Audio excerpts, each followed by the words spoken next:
আসসালামু আলাইকুম। আলহামদুলিল্লাহ, অনেক দিন ধরে পুকুর রিলেটেড আমরা কোনো আপডেট দেইনি। এটা হচ্ছে আমাদের ছোট পুকুর। বৃষ্টির কারণে এই পুকুরের পানি অনেক পরিমাণে বেড়ে গিয়েছে। দুই পুকুরের মাঝে আমাদের একটাই পাহাড়ি, এবং এই পাহাড়ের এই জায়গাটাতে শুধু আমরা কিছু নেপিয়ার ঘাসের বীজ দিয়েছি গরুগুলোকে নেপিয়ার ঘাস খাওয়ানোর জন্য। দুই পুকুরের পানি অত্যাধিক পরিমাণে বেড়ে গিয়েছে, আর বর্তমানে মাছের দাম কিছুটা বাড়তি, তাই আমরা আমাদের ছোট পুকুরের পানিটা সবগুলো ছেঁকে ফেলে দিব। রাত বাজে প্রায় 2টা। আমরা এই ছোট পুকুরের পানি সব ফেলে দিচ্ছি মেশিনের মাধ্যমে। রাত বাজে 4:30। আমরা আজকে দুই পুকুরের মাছই মারবো। বড় পুকুরের বড় মাছগুলোকে তুলে ফেলবো, আর ছোট পুকুরের সব মাছগুলোকে তুলে ফেলবো। এটাতেই বাজার। আলহামদুলিল্লাহ, ছোট পুকুরের মাছগুলো এতটাই স্বাস্থ্যবান হয়েছে। আলহামদুলিল্লাহ আলহামদুলিল্লাহ। ছোট পুকুরটা আমাদের পুরানো পুকুর, এবং এই পুকুরে প্রচুর পরিমাণে সার রয়েছে।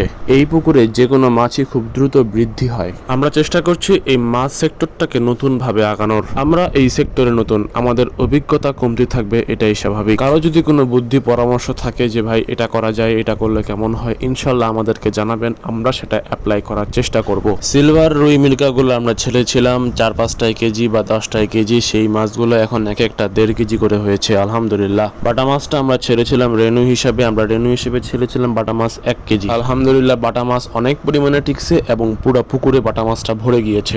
আমরা একটা পুকুর থেকে বড় মাছগুলোকে সব তুলে ফেলি, এবং তুলে ফেলে এগুলোকে অলরেডি আমরা অটোর মধ্যে সব সিটিং দিচ্ছিলাম, মানে কিভাবে নিয়ে যাব আমরা সেটা ঠিকঠাক করতেছিলাম। সেদিনের আবহাওয়াটা খুবই খারাপ ছিল। মাছ মারতে মারতে হঠাৎ করে ঝড় চলে আসে, আমাদের কিছুটা অসুবিধাই হয়েছিল সেদিন।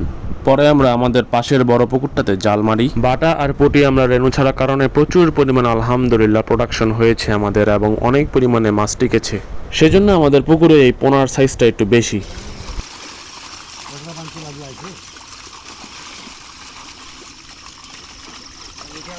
বর্তমানে এই পুকুরে প্রচুর পরিমাণে পানি, তাই সব মাছ এই পুকুরে জাল দিয়ে উঠানো যায় না। যতটা সম্ভব আমরা তুলে ফেলার চেষ্টা করছি। যেহেতু আবহাওয়াটা খারাপ, তাই বাজার একটু দেরি করেই লাগবে, এটাই স্বাভাবিক। তাই আমরা হাপার মধ্যে সব জিন্দা মাছগুলোকে জিয়ায় রাখতেছিলাম, যাতে জিন্দা মাছগুলো না মরে এবং আমরা টাটকা টাটকা মাছ বাজারে নিয়ে যেতে পারি।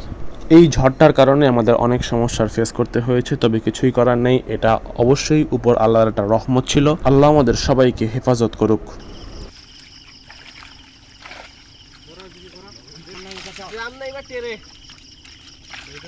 যেগুলো বড় মাছ উঠেছে সেগুলোকে আমরা সরে ফেলানোর চেষ্টা করেছি, কারণ এগুলোকে আমরা এখন বাজার দিয়ে দেব, এবং আমরা বেশিরভাগ মাছই বিক্রি করে দেবো ইনশাআল্লাহ দুই পুকুর থেকেই। তাই যতটা সম্ভব আমরা মাছ তুলে ফেলার চেষ্টা করছি।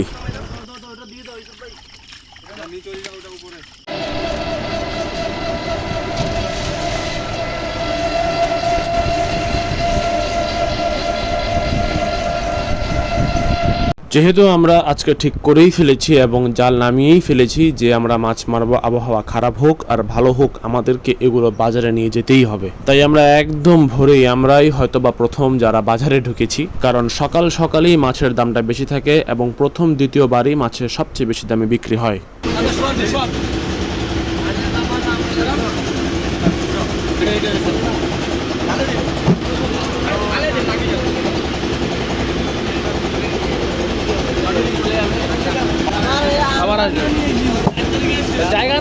একদম ভোরবেলায় প্রথমেই আমরা মাছগুলোকে বাজারে তুলতে পেরেছি আলহামদুলিল্লাহ। আমাদের সব মাছগুলো তারা ঢালতেছিল তাদের আড়তের সামনে।